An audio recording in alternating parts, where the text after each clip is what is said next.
Throughout this course, we've been talking a lot about networks.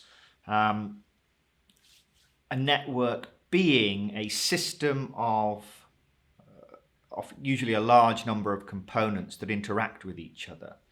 And they've played an important part in everything we've kind of discussed. So we've discussed networks at the subcellular level. So we've discussed networks of molecules inside cells, kinases and phosphatases and enzymes and G proteins and things like that, and the way that these networks change when ligands bind to receptors. We've also talked about networks of neurons, so the way neurons are connected to each other. And we've also talked about networks of cortical columns. So you see, one of the kind of the defining features of complex systems is often the appearance of these complex networks at every level. So networks of molecules basically make up a neuron, and then networks of neurons form these structures called columns. And then we have these networks of columns, which is where we've kind of directed most of our attention at networks of columns. But there are also, at a kind of higher level, networks of brain areas. So a large number of columns, for example, forms a particular brain area. We kind of discussed this a little bit. We talked about the different visual areas of the visual cortex, and you can imagine those as being areas that are connected to each other that form a network. So it's networks of brain areas. And the effect that we've seen, the effect of psychedelics on cortical columns, on the networks of cortical columns, where information starts to flow out of these well-established networks of cortical columns. Cortical columns start speaking to each other that didn't speak to each other, because they were weakly connected. You see the same kind of effect on networks of brain areas. The reason this is important, as we will see, is because some of the effects of psychedelics on the sense of self, for example, the ego, are better explained as effects on these networks of brain areas. And indeed, most of or pretty much all really, of the neuroimaging work, sort of the functional neuroimaging that is kind of, in some ways, is defining the scientific work of the kind of the psychedelic renaissance. This, you give somebody a drug and you put them in an MRI machine and you measure their brain activity, basically. And what these kind of scientific studies are doing is often looking at the way that brain areas are connected, because columns are very, very small. So these kind of, bit of a thunderstorm going on. So these kind of experimental techniques, functional neuroimaging, can't get down to the level of kind of identifying changes in what's going on at the level of kind of networks of columns, but instead looks at networks of brain areas. So let's kind of spend a bit of time looking at these networks of brain areas. We'll just look at a few examples. I mean, there are many well-defined sort of brain area networks, and we're not going to go through all of them, but just one or two to kind of illustrate what applies at the level of networks of columns in terms of the effects of psychedelics also applies with these sort of networks of brain areas. So let's have a look what I mean by networks of brain areas. So we have so far been, as I said, mainly interested in networks of columns. So we have columns form a network, so they form a system of connected columns. And this is this visual hierarchy network that we spend a lot of time thinking about. But of course, if we actually look at the visual hierarchy or the visual system in its entirety, we've been kind of focusing. So this is actually a diagram showing the visual pathway, or one representation of the visual pathway. And you can see the sensory information starts at the input, goes via the retina, then through this is the thalamus, the lateral geniculate nucleus of the thalamus, where it's relayed then to these visual areas, which we've discussed a little bit, V1, V2, V4, and then this very high order area called IT, which we're not going to talk about specifically. But each of these brain areas, as you can see here, is a network of columns. So what we're talking about when we say network of brain areas, we're talking about a network of column networks. And why is it a network? Well, because each of these brain areas is connected to each other. Now, in this case, it's kind of a easy to understand kind of linear connectivity with a clear kind of lower end where the light sensitive cells of the retina are, to the kind of the higher end, with information traveling in both directions. This is what we're talking about when we mean a network of brain areas. Now, there is a very important network of brain areas that has received quite a lot of attention with regards to psychedelics, and that's called the default mode network, sometimes referred to as the task negative network, because when somebody is kind of lying normally in a functional MRI machine, which is where you can measure the activity in these networks, and they're not completing any kind of task, so they're just maybe asked to close their eyes and relax and kind of let their thoughts wander, you find that this network is active. So actually, let's have a look at what this network actually looks like. So again, you don't need to be too concerned about what these particular brain areas are, but there's a number of brain areas that are highlighted here. There's a brain area, or an area of the cortex, should I say, really, towards the front of the brain, one towards the back. These actually lie towards the midline of the brain, kind of on the inside of where the cortex are kind of is split into two. Another area here called the medial temporal lobe, and then on the outside of the cortex, the inferior parietal cortex. So this is a system of brain areas, i.e. a system of cortical column networks that are connected together to form a higher order network. So the default mode network, as I said, it tends to be active when somebody is just resting and quietly kind of letting their thoughts wander. If they're perhaps reminiscing about the past or thinking about the future, it's lightning. Generally, you can think of the default network, it's often described as being like the neurological basis for the self.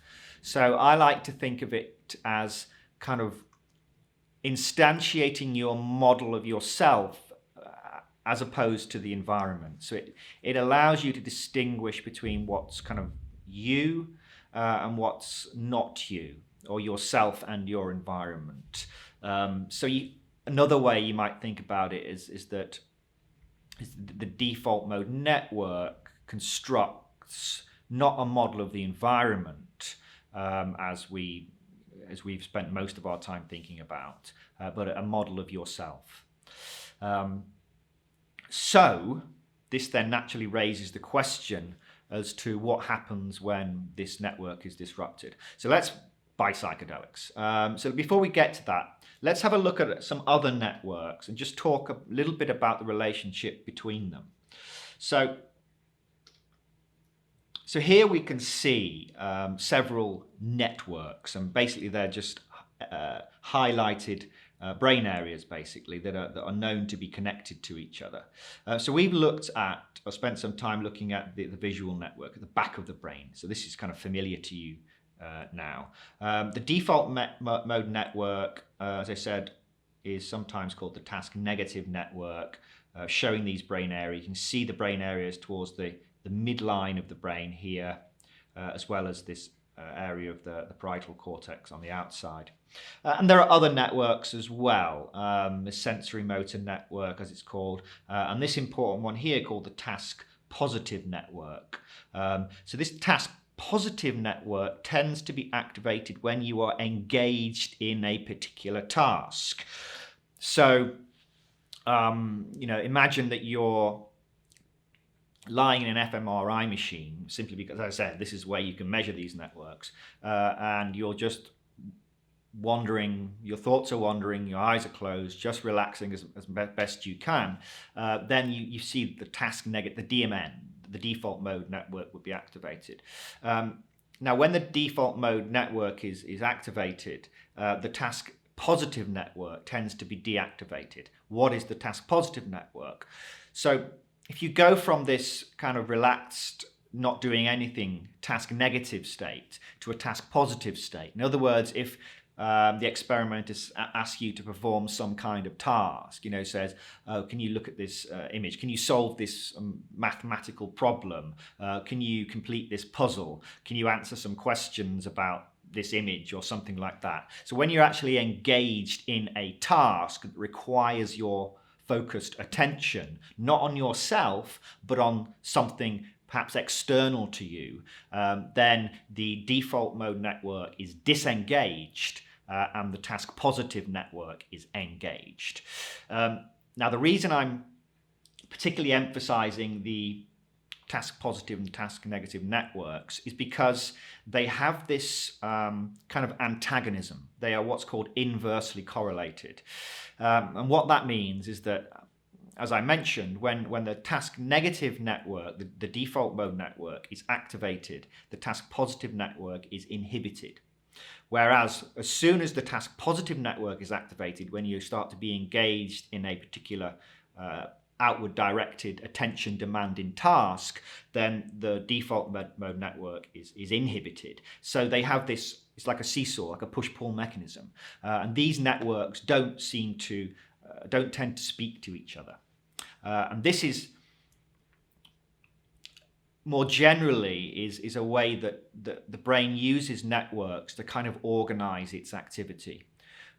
So obviously when you are just kind of your mind's wandering and you're not really thinking about much, perhaps your future or your past or reminiscing or whatever, you don't need your task positive network, so you can kind of shut that down. However, as soon as you have to be engaged and your attention needs to be directed at a task, you don't want to be kind of reminiscing and concentrating on yourself, so to speak. You need to be focused on the task. So then you inhibit the default mode network and activate the task positive network. All of these brain areas, they require energy to function, and it's important to segregate them and direct energetic resources to the networks that are required. So there's a lot of this going on in the brain where networks influence other networks and shut down other networks when they're activated and that kind of thing. So we can kind of illustrated this in this diagram here. So here we can see two networks. So we've got a network in blue at the top, which we'll call this is the DMN, let's say. Again, the number of areas. These aren't columns, by the way. These are brain areas. So we've got the default mode network showing 3 brain areas. Again, whether it's 3 or 4 or 5 areas in the real system doesn't matter. It's the principle. And these areas are connected with each other to form a network. Now, at the bottom here, we've got I feel like I should change color. We've got the task positive network. So this is engaged when you're actually performing a task that requires your attention. And again, it's a set of brain areas that are connected to each other, speaking to each other. Now, there are connections between the DMN and the TPN, of course, but they're generally used to kind of to inhibit, and they're kind of weak connections. So when the DMN is active, as I said, the TPN is actually inhibited, so it's not active. Whereas when the TPN, the task positive network, is activated, it actually inhibits the DMN, so you don't get them active at the same time.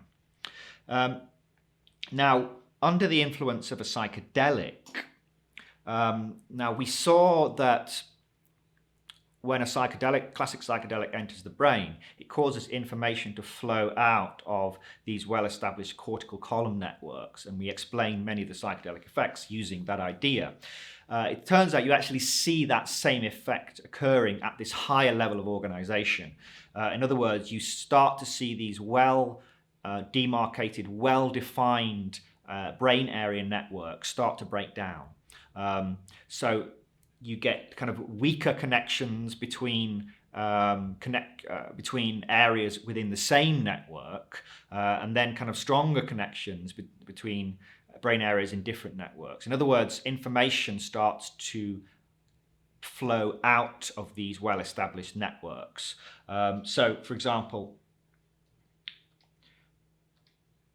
so we saw before that this is tends to be a reciprocal kind of inverse relationship. But when a psychedelic drug enters the brain, you get this, you get essentially a strengthening of these connections between the networks. Because as we've seen, as we discussed in previous videos, it's easier for information to flow across these synapses when there's a psychedelic drug presence because of this depolarization of pyramidal cells. We see this effect at these high-level networks. And so the result of that is that you start to see networks being activated really at the same time, and networks kind of speaking to each other. So here we can see the parts of the task positive network are being activated, but also parts of the DMN are being activated. So let's kind of think about the effect of that. Normally, there's a very clear distinction between yourself and your environment. However, once the default mode network starts to kind of break down and information starts to flow out of the default mode network, and the task positive network starts to be activated kind of at the same time, that distinction starts to blur. The disintegration, if you like, of this default mode network causes your clear sense of self, the sense of me versus everything else, me versus my environment. That the line between self and the environment begins to blur. The entire structure of yourself in relation to the environment starts to blur. The brain is losing control of those distinctions, simply caused by the disintegration and disorganization within these brain network areas. And with high doses of psychedelics, this can actually lead to complete disintegration, complete dismantling and destruction of the ego, and a complete merging with the environment. So there's this sense of, sometimes described as oceanic boundlessness, where there is no distinction between oneself and one's environment. One is simply one. Yes, that's the one. One is simply one with the world, with the entire universe, and this wall that your brain constructs to separate the self from the environment completely starts to crumble. And that, of course, is one of the other, beyond the kind of perceptual effects that we discussed in the last videos, that is also one of the defining characteristics of psychedelics, is that they destroy the ego. They create this sense of oceanic boundlessness. And we are able to explain this simply using these concepts and ideas that we have been developing over the last few units, and in particular in this unit. So to kind of just sum up with this video, what we see with psychedelics generally is what I refer to as novel patterns. Novel patterns meaning new patterns. Novel patterns of what? Well, at the subcellular level, when a psychedelic drug binds to the drug receptor, you get novel patterns of molecular network activation. This leads to novel patterns of column activation. We discussed exactly how that works. And then this leads to novel patterns of brain area activity, including novel patterns within the default mode network and the task positive network, etc. And ultimately, this leads to novel patterns of consciousness, basically. So we're working all the way from this subcellular molecular level and seeing these new patterns emerge at this lowest level of organization in living systems. And then we can kind of follow this through and actually see why you get these novel patterns of consciousness, novel patterns of the way you see the world, new ways of seeing the world, new ways of putting the world together and constructing and deconstructing and the dynamics of the world, and also novel patterns of the self, the distinctions between yourself and how you identify yourself versus the environment. All of these become new. Wow. Okay, awesome. Okay, I think that's enough for this video. In the next video, we're going to talk, really will probably be the last video of this unit, and we're going to talk about some actual experiments. So I think it would be remiss, I think, if I didn't talk a little bit about some of the pioneering research that's been done on psychedelics and actually confirm a lot of the stuff that we've kind of derived from kind of first principles simply by, looking at these effects on membrane potential and cortical column activity and stuff.